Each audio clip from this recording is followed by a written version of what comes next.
The risen sun trumpets a dazzling day ahead. Naranraniag nga abra is the exclamation on every lip. Abra that is luminous, brilliant, shining. The women and youth of Abra usher in the celebrations, marching proudly in a parade, heralding their achievements in the name of their province. This is the day of reckoning. The Abrenian festival has begun, swaying to the strangely sweet cacophony of the day's extravaganza. Every available space in the town center has a different offering to attract and fill the senses. On one side, an extremely long line of giddy cooks have set up their tables. A recipe contest is heating up. In another area is a lavish display of Abra's best, as processed products and handicrafts flaunted on shelves, or wonder of wonders as metaphors of nature dancing in the streets, bundles of energy stepping in unison.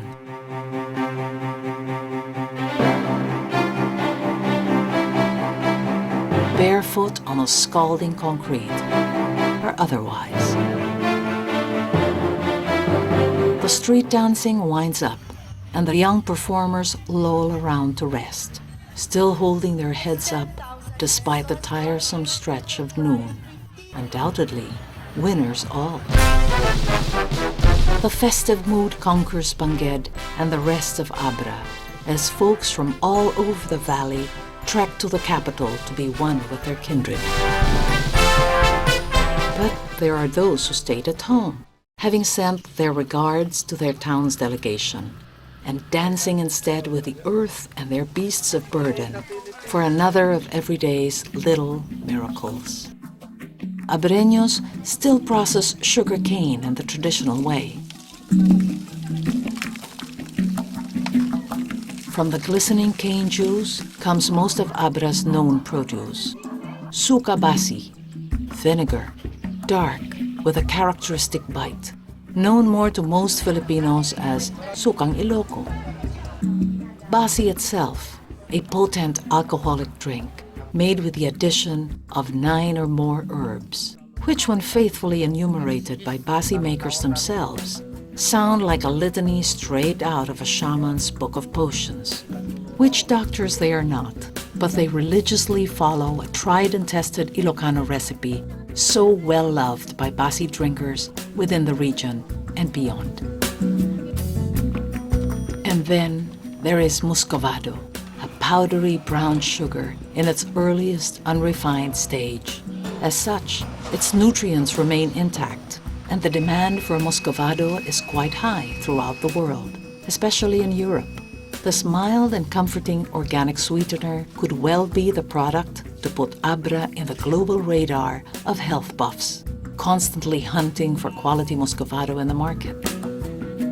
But of course, apart from all the plant-based produce of Abra, another delicacy is getting its fair share of positive word of mouth.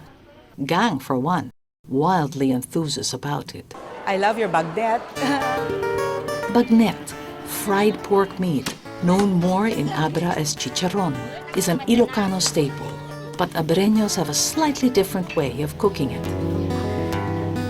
In a homely shed located a couple of blocks away from the Bangued Town Plaza, chicharron is cooked to a mouth-watering, golden brown perfection, the Abreño way. Catherine Ballesta owns Nana Binang's Chicharron House, a popular stop within Bangued. The eatery started out in the 1960s, and it was then owned by Sabina Valeros, or Nana Binang, to friends. The Valeroses and the Ballestas were very strongly knit. Catherine succeeded Nana Binang as proprietor of the business because the matron's only son had since found his new home in the United States, another strand in the growing tapestry of the Abreño diaspora.